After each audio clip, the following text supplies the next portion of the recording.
Hello friends, പുതിയൊരു വീഡിയോയിലേക്ക് എല്ലാ കൂട്ടുകാർക്കും സ്വാഗതം. അങ്ങനെ നമ്മുടെ അലീന പറഞ്ഞത് കേട്ട് ബാലചന്ദ്രൻ ഇങ്ങനെ ചിന്തിച്ചുകൊണ്ടിരിക്കുകയാണ് കേട്ടോ. ഒരൊറ്റപ്പെട്ട സ്ഥലത്ത് കാറൊക്കെ നിർത്തി ആകപ്പാടെ ഒരു ടെൻഷനാണ് കേട്ടോ. ഇടയ്ക്കിടയ്ക്ക് അലീന പറയുന്നത് ഇങ്ങനെ ഓർക്കാണ്. എന്നിട്ട് ബാലചന്ദ്രൻ തന്നെ പറയുന്നുണ്ട് സംതിങ് റോങ് എന്ന് പറഞ്ഞ് കാറിൽ നിന്നിറങ്ങി വെള്ളമൊക്കെ കുടിച്ച് വീണ്ടും കയറാണ്. അങ്ങനെ അവിടെ നിന്ന് പോവാണ് കേട്ടോ. അതിനുശേഷം കാണിക്കുന്നത് നമ്മുടെ അലീനയും കൃഷ്ണമോളുമാണേ. കൃഷ്ണയാണെങ്കിൽ കുളിച്ചു വരുമായിരിക്കും. അലീന ചോദിക്കുന്നുണ്ട്, നീ തല നനച്ചു മോളെ? അതെ ചേച്ചി, വല്ലാത്ത ചൂട്. ഫുഡ് പറയട്ടെ ചേച്ചി, എന്ത് കഴിക്കണം എന്നാ നിനക്ക്? ചേച്ചിക്ക് എന്താ ഇഷ്ടം? എനിക്ക് മസാല ദോശ. അപ്പോഴേക്കും നമ്മുടെ കൃഷ്ണ വിളിച്ചിട്ട് പറയുന്നുണ്ട്, 2 മസാല ദോശ റൂം നമ്പർ 117 എത്തിക്കണം, പെട്ടെന്ന് വേണേ എന്ന് പറയുമ്പോഴേക്കും നമ്മുടെ അലീന പറയുന്നുണ്ട്, മോളെ ആ ടവലൊന്ന് എടുക്കോ? എന്തിനാ? എൻ്റെ കൈയും മുഖവും ഒന്ന് തുടയ്ക്കാൻ, ആ തണുപ്പ് കിട്ടൂലോ എന്ന് പറയുമ്പോൾ കൃഷ്ണ എടുത്ത് തുടച്ചു കൊടുക്കുകയാണേ. മോൾക്ക് എന്നെ വല്ലാതെ ഇഷ്ടമാണല്ലേ? അതെ ചേച്ചി എന്നോട് സംസാരിക്കുമ്പോഴേ എൻ്റെ ശരിക്കുള്ള ചേച്ചിയായിട്ടാ എനിക്ക് തോന്നാറുള്ളതെന്ന് പറയുമ്പോൾ അലീനയ്ക്ക് അത് വല്ലാത്ത സന്തോഷം തോന്നുകയാണ് കേട്ടോ. അപ്പോഴേക്കും നമ്മുടെ വൈജ വിളിക്കുകയാണ്. ഹലോ അമ്മേ, നീ എവിടെയാ? ഞാൻ ഹോസ്പിറ്റലിലുണ്ട് അലീന ചേച്ചിയുടെ അടുത്ത്. ഇന്നലെ പോയത് ഞാൻ സമ്മതിച്ചു. ഇന്ന് നീ ആരോട് ചോദിച്ചിട്ടാ പോയത്? അച്ഛനോട്. നിന്റെ പെറ്റ തള്ളയല്ലേടി ഞാൻ അറിയണ്ടേ? എന്തിനപ്പോ എല്ലാരോടും പറഞ്ഞിട്ട്? അച്ഛനോട് പറഞ്ഞിട്ടുണ്ടല്ലോ. അച്ഛൻ പറഞ്ഞില്ലേ? അച്ഛൻ പറഞ്ഞിട്ടില്ല. നീയല്ലേ അത് ശ്രദ്ധിക്കണ്ടേ എന്ന് ചോദിക്കുമ്പോൾ കൃഷ്ണ പറയുന്നുണ്ട്, അമ്മയ്ക്ക് അത് അറിയണമെങ്കിലേ കുറച്ച് നേരത്തെ വിളിക്കണമായിരുന്നു. ഇപ്പോഴേ സമയം 8:30 മകൾ സ്കൂൾ വിട്ട് വന്നിട്ട് ഇപ്പോഴാണോ വിളിച്ചന്വേഷിക്കുന്നേ? എടി, നീ നാളെ ഇങ്ങോട്ട് വാ, നിനക്ക് ഞാൻ വെച്ചിട്ടുണ്ട്. അങ്ങനെ ആയിക്കോട്ടെ എന്ന് പറഞ്ഞ് ഫോൺ കട്ട് ചെയ്യണേ. എന്നിട്ട് അലീനയോട് കൃഷ്ണ പറയും, വെറുതെ ചൊറിയാൻ വരുവാ? അമ്മയ്ക്കറിയാം ഞാൻ അലീന ചേച്ചിയുടെ കൂടെയാണെന്ന്. അതിന്റെ ദേഷ്യ? പോട്ടെ മോളെ, അമ്മയല്ലേ, പറയാത്തതിന് ദേഷ്യം കാണും എന്ന് പറയണേ. അതിനുശേഷം കാണിക്കുന്നത് നമ്മുടെ കൃഷ്ണ സ്കൂളിലേക്ക് പോകാൻ വേണ്ടി നിൽക്കുവാണ്. ഭക്ഷണം കഴിച്ചില്ലല്ലോ മോളെ? അത് ഞാൻ പോകും വഴി ക്യാൻറ്റീനിൽ കയറി നെയ്റോസ്റ്റും വടയും കഴിച്ചോളാം. നിനക്ക് ക്യാൻറ്റീനിൽ കയറി കഴിക്കാൻ പേടിയൊന്നുമില്ലേ? പേടിയോ? എന്തിന്? നമ്മളെ ഫുഡ് വെച്ചിട്ട് ചക്കക്കുരു അല്ലല്ലോ എണ്ണി കൊടുക്കുന്നത്, ക്യാഷല്ലേ, പിന്നെ എന്തിനാ പേടി? നിന്നെ ആളുകൾ തുറിച്ചു നോക്കില്ല മോളെ? തുറിച്ചു നോക്കുന്നവരുടെ മുഖത്തേക്ക് ഞാനും അങ്ങ് തുറിച്ചു നോക്കും. അപ്പൊ പിന്നെ അവര് തുറിച്ചു നോക്കാൻ വരത്തില്ല എന്നങ്ങ് പറയുമ്പോൾ, ഓ ചൊണക്കുട്ടിയാണല്ലേ, പിന്നെ അല്ലാതെ എന്ന് പറഞ്ഞിട്ട് സ്കൂളിലേക്ക് പോവാണ് കേട്ടോ കൃഷ്ണ. അതിനുശേഷം ഡോക്ടർ വന്ന് അലീനയെ ചെക്കപ്പ് ചെയ്യാണ്. ഇപ്പോൾ എങ്ങനെയുണ്ട് അലീന? കുഴപ്പമൊന്നുമില്ല ഡോക്ടർ. വേദനയോ മറ്റോ ഉണ്ടോ? അങ്ങനെ പറയത്തക്കതായിട്ടൊന്നുമില്ല. എങ്കിൽ പിന്നെ ഇന്ന് ഡിസ്ചാർജ് ചെയ്യുന്നില്ല, നാളെ ആവാം. ഓക്കെ, താങ്ക് യു ഡോക്ടർ എന്ന് പറഞ്ഞിട്ട് ഡോക്ടർ അങ്ങ് പോവാണ് കേട്ടോ. അതിനുശേഷം നമ്മുടെ ബാലചന്ദ്രൻ അങ്ങോട്ടേക്ക് വരികയാണ്. ഡോക്ടർ എന്ത് പറഞ്ഞു? നാളെ ഡിസ്ചാർജ് ആക്കാന്ന് പറഞ്ഞിട്ടുണ്ട്. ഒരു പരീക്ഷണം കഴിഞ്ഞു, അടുത്തത് വരാനിരിക്കുന്നു. നീ പറഞ്ഞത് പോലീസ് വിശ്വസിച്ചിട്ടുണ്ടോന്ന് എനിക്കറിയില്ല. നീ ആരൊക്കെയാണ് രക്ഷിക്കുന്നതെന്ന് ഞാൻ കുറെ കൂടി മനസ്സിലാക്കേണ്ടിയിരിക്കുന്നു എന്നങ്ങ് പറയുമ്പോൾ നമ്മുടെ അലീന ആകെ ഞെട്ടിപ്പോവാണ് കേട്ടോ. അപ്പോൾ അലീന ചോദിക്കും, മാഡം ഹോസ്പിറ്റലിലേക്ക് വന്നിരുന്നോ?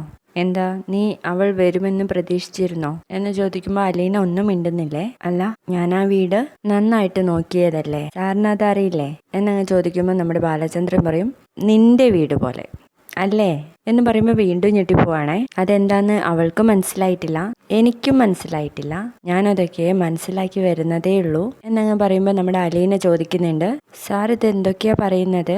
ഏയ് ഒന്നുമില്ല, ഒക്കെ ശരിയാവും, നമ്മുടെ മുന്നിൽ സമയമുണ്ടല്ലോ എന്നങ്ങ് പറഞ്ഞ് ഒരു ഫോൺ വന്ന് എണീറ്റ് പോവാണ് കേട്ടോ. അലീന അപ്പോഴും ആ ഞെട്ടലോടുകൂടി ബാലചന്ദ്രനെ ഇങ്ങനെ നോക്കിക്കൊണ്ടിരിക്കുകയാണേ. പിന്നീട് അങ്ങോട്ടേക്ക് രേവതിക്കുട്ടി വരികയാണ്. ഹോസ്പിറ്റലിലെത്തി, പക്ഷെ അലീനയുടെ റൂം കണ്ടുപിടിക്കാനുള്ള ശ്രമത്തിലാണ്. എവിടെയായിരിക്കും അലീന കിടക്കുന്നതെന്ന് ഗ്രേസിയമ്മ ചോദിക്കുമ്പോൾ അവരുടെ വീട്ടിൽ ആരെങ്കിലും ഉണ്ടാവും എന്ന് പറയുമ്പോൾ മാമച്ചൻ ഒരാളോട് പോയി ചോദിക്കുന്നുണ്ട്. അപ്പൊ എൻക്വയറിയിൽ അന്വേഷിച്ചാൽ മതി എന്ന് പറയാണ്. അങ്ങനെ അവർ അലീനയുടെ അടുത്തെത്താണ്. ആദ്യം തന്നെ വരുന്നത് രേവതിക്കുട്ടിയാണ്. അലീനേച്ചി, ആ മോളെ നീ ഇങ്ങെത്തിയോ? ഞാൻ അപ്പോഴേ പറഞ്ഞതല്ലേ ആ റൂമിലേക്ക് പോണ്ടാന്ന്. കിടക്കുന്ന കിടപ്പ് കണ്ടില്ലേ എന്ന് പറയുമ്പോ എന്ന് പറയണേ അലീന. അപ്പോഴേക്കും ഗ്രേസിയമ്മയും മാമച്ചനും എത്തുന്നുണ്ട്. എങ്ങനെയുണ്ട് ഉച്ച? നടക്കാർക്കായോ? കുഴപ്പമില്ല, എനിക്കിപ്പോ നടക്കാം. ഇന്നലെ ഡോക്ടർ നടത്തിച്ചിരുന്നു. എങ്ങനെ തുള്ളിച്ചാടി നടന്ന കുട്ടിയാ, അതൊന്നും കുഴപ്പമില്ലാന്നേ. ഇത് മാറുമ്പോ ഞാൻ വീണ്ടും തുള്ളിച്ചാടൂലോ എന്ന് പറയട്ടോ. തുള്ളിച്ചാടാൻ ഞാൻ സമ്മതിച്ചു തന്നെ, ആര് പറഞ്ഞാലും കേക്കില്ലല്ലോ, ഞാൻ അപ്പോഴേ പറഞ്ഞതാ എന്ന് പറയുമ്പോഴേക്കും അലീന കണ്ണ് ചിമ്മി കാണിച്ചു കൊടുക്കാണ് കേട്ടോ. എന്നിട്ട് രേവതിക്കുട്ടി ചെന്ന് അലീനയുടെ തോളത്ത് കിടന്നിങ്ങനെ കരയും കേട്ടോ. അപ്പോ ഗ്രേസിയമ്മ പറയുന്നുണ്ടോ, അയ്യോ ഒരു കൊച്ചു കുഞ്ഞു വന്നിരിക്കുന്നു തള്ളയെ കാണാൻ വേണ്ടിട്ട് എന്ന് പറയുമ്പോ അലീന പറയുന്നുണ്ട്, ഇവളെ കൊച്ചു കുഞ്ഞാവുമ്പോ കിട്ടിയതാ എന്റെ കയ്യിൽ, ഞാൻ ഇവളുടെ അമ്മ തന്നെയാന്ന് പറയുമ്പോ ഗ്രേസിയമ്മയ്ക്ക് ആ പറഞ്ഞതിൽ വല്ലാത്തൊരു വിഷമം തോന്നുകയാണ് കേട്ടോ. അപ്പോൾ രേവതിക്കുട്ടി കരയുന്നത് കാണുമ്പോൾ മാമച്ചൻ പറയുന്നുണ്ട്, ദേ കരയുന്നു, എൻ്റെ സങ്കടം ആർക്കും മനസ്സിലാവില്ല, എൻ്റെ അലീന ചേച്ചി കഷ്ടിച്ചല്ലേ രക്ഷപ്പെട്ടത്, അതൊന്നും സാരല്ലടി എന്ന് പറഞ്ഞിട്ട് ആശ്വസിപ്പിക്കുകയാണ് അലീന. അതെ അങ്കിളെ, ഇവിടെ എവിടെയെങ്കിലും നമുക്ക് റൂം എടുക്കാം. റൂം എടുക്കുന്നത് എന്തിനാ, നമുക്ക് തിരിച്ചു പോണ്ടേ, ഞാൻ ഇന്ന് എങ്ങോട്ട് വരില്ല, എൻ്റെ അലീന ചേച്ചിക്ക് ബൈസ്റ്റാൻഡർ ആയിട്ട് ഞാനാ ഇന്ന് ഇവിടെ നിൽക്കുന്നത് എന്ന് പറയുമ്പോൾ നമ്മുടെ ഗ്രേസിയമ്മ പറയുന്നുണ്ട്, അവളുടെ ആഗ്രഹം അതാണെങ്കിൽ നമുക്ക് ഇന്ന് പാലായിൽ താമസിക്കാം എന്ന് പറഞ്ഞിട്ട് അവർ വണ്ടി എടുത്ത് പോകുന്നുണ്ട്. അപ്പോൾ നമ്മുടെ രേവതിക്കുട്ടിയാണെങ്കിൽ ആ വണ്ടിയിൽ നിന്ന് ഡ്രസ്സൊക്കെ എടുത്ത് വരികയാണ്. അങ്ങനെ അലീനയോട് രേവതിക്കുട്ടി ബാലചന്ദ്രന്റെ നമ്പർ കൊടുക്കാൻ വേണ്ടി പറയാണ്. മോളെ, ഞാൻ ഇന്നിവിടെ ബൈസ്റ്റാൻഡറായി നിൽക്കുന്ന കാര്യം അറിയിക്കണ്ടേ എന്ന് പറയുമ്പോൾ നമ്പർ കൊടുക്കുന്നുണ്ട്. അങ്ങനെ വിളിക്കുകയാണ് കേട്ടോ. ആ സമയത്താണെങ്കിൽ നമ്മുടെ ബാലചന്ദ്രൻ വീട്ടിലെത്തുന്നേ ഉള്ളൂ. അച്ഛാ ഹോസ്പിറ്റലിൽ നിന്ന് പോന്നോ എന്ന് കൃഷ്ണൻ ചോദിക്കാണ്. ആ, ഇനി എപ്പോഴാ പോകുന്നത്? വൈകിട്ട്. ഞാൻ പോരണ്ടേ? നീയല്ലേ 2 ദിവസം അവളുടെ ബൈസ്റ്റാൻഡറായിട്ട് നിന്നത് എന്ന് പറയുമ്പോഴേക്കും നമ്മുടെ വൈജ വന്നിട്ട്, കൃഷ്ണ നിനക്കൊക്കെ ഇത് എന്തിന്റെ സൂക്കേടാ? അലീനയെ ശുശ്രൂഷിക്കാൻ എല്ലാവർക്കും നല്ല ഉത്സാഹമാണല്ലോ, പ്രത്യേകിച്ച് ബാലുവിന്.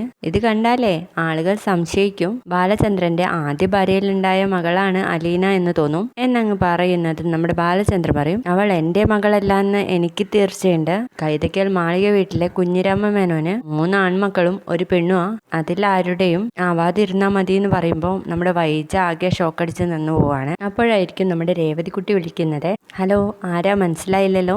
അതെ, ഞാൻ അലീന ചേച്ചിയുടെ അനിയത്തിയ രേവതിക്കുട്ടി. ഓ, നിങ്ങളെ കാണാൻ വേണ്ടിയിട്ടല്ലേ അന്ന് അലീന എറണാകുളത്തേക്ക് വന്നത്? അതെ സർ, ഞങ്ങളെ ഇവിടെ പാലായിൽ എത്തിയിട്ടുണ്ട്. ആരുടെ കൂടെ വന്നാന്നൊക്കെ ചോദിക്കുമ്പോൾ അതൊക്കെ പറഞ്ഞു കൊടുക്കാണ് കേട്ടോ രേവതി. ഞാനേ ഇന്ന് അലീന ചേച്ചിക്ക് ബൈസ്റ്റാൻഡറായിട്ട് നിന്നോളാന്ന് പറയാൻ വേണ്ടിയിട്ട് വിളിച്ചതാ സാറിനെ. ഓ, അതൊക്കെ ബുദ്ധിമുട്ടാവില്ല മോൾക്ക്? ഇല്ല സർ. ഓക്കെ, താങ്ക് യു എന്ന് പറയാണ് ബാലചന്ദ്രൻ. എന്നിട്ട് വൈജയോട് പറയുന്നുണ്ട്, വൈജയ് നീ കേൾക്കേണ്ട സംഗതിയാണ്. എന്താ എന്ന് ചോദിക്കുമ്പോൾ, നമ്മുടെ വീട്ടിലെ വേലക്കാരി കുത്തേറ്റ് ഹോസ്പിറ്റലിൽ കിടക്കുമ്പോൾ അവളുടെ അനിയത്തി ജോലി ചെയ്യുന്ന വീട്ടിലെ ഉടമകൾ അവളെയും കൊണ്ട് ഇവിടെ അലീനയെ കാണാൻ വന്നിരിക്കുന്നു. ഓ, അതിലിപ്പോ ഞാൻ കേൾക്കേണ്ട സംഗതി എന്താണാവോ? ഇവിടുത്തെ ജോലിക്കാരി മാരകമായി കുത്തേറ്റ് ഹോസ്പിറ്റലിൽ കിടന്നിട്ട് നിനക്കൊന്ന് പോയി കാണാൻ വയ്യായിരുന്നല്ലോ? എനിക്ക് അതിൻ്റെ ആവശ്യമുണ്ടെന്ന് തോന്നിയില്ല. നിനക്ക് തോന്നില്ല എന്ന് പറയുമ്പോൾ നമ്മുടെ വൈജ പറയും, ആ മുതലാളി എന്തിനാ വന്നതെന്ന് ആർക്കറിയാം? അലീന പോയി മുഖം കാണിച്ച സമ്മാനങ്ങൾ വാരിക്കോരി കൊടുക്കുന്ന ആളല്ലേ അയാളിപ്പോ മറ്റവളെയും കൂട്ടി ഇങ്ങോട്ട് വന്നത് എന്തിനാണാവോ? ആർക്കറിയാം അതൊക്കെ എന്നൊക്കെ പറയുമ്പോഴേക്കും നമ്മുടെ കൃഷ്ണ പറയുന്നുണ്ട്, അമ്മേ ഒന്ന് നിർത്തുന്നുണ്ടോ, തറയാവല്ലേ എന്നങ്ങ് പറഞ്ഞു പോവാണ്. അപ്പോൾ ബാലചന്ദ്രൻ വൈജയുടെ മുഖത്തേക്ക് ഇങ്ങനെ തുറച്ചു നോക്കും. അപ്പോൾ വൈജ ചെന്ന് ടേബിളിൻ്റെ അടുത്ത് ഇരിക്കുകയാണ് കേട്ടോ. അതോടെ ഇന്നത്തെ എപ്പിസോഡ് കഴിയാണ്. വീഡിയോ ഇഷ്ടപ്പെട്ടാൽ ലൈക്ക് ചെയ്ത് സപ്പോർട്ട് ചെയ്യണേ. ബൈ.